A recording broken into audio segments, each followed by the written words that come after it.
এই জয়ন্তী, আজ বাচ্চা কাচ্চাগুলো সব কোথায় গেছে রে? মা, তুমি জানো নি আজ সবাই মেলা দেখতে গেছে, এদের মেলা হচ্ছে যে।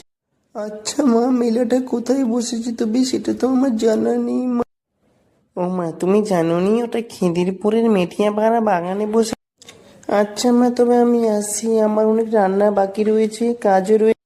ও দিদা, তুমি আমাকে খুঁজছিলে নাকি? মা বলছিল তোমার চিন্তা করছিল। হ্যাঁ দাদু ভাই, তোমার মা বলছিল নাকি তুমি মেলা গেছো।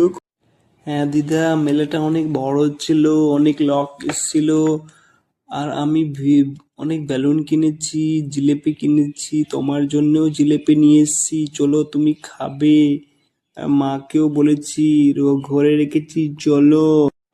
ও আচ্ছা দাদু ভাই, তুমি আমার জন্য জিলেপি নিয়ে এসছো? বাহ, খুব ভালো। চলো দাদু ভাই, চলো আমরা জিলিপি খাই, চলো। মা বাড়িতে অপেক্ষা করছে, চলো দাদু ভাই, চলো।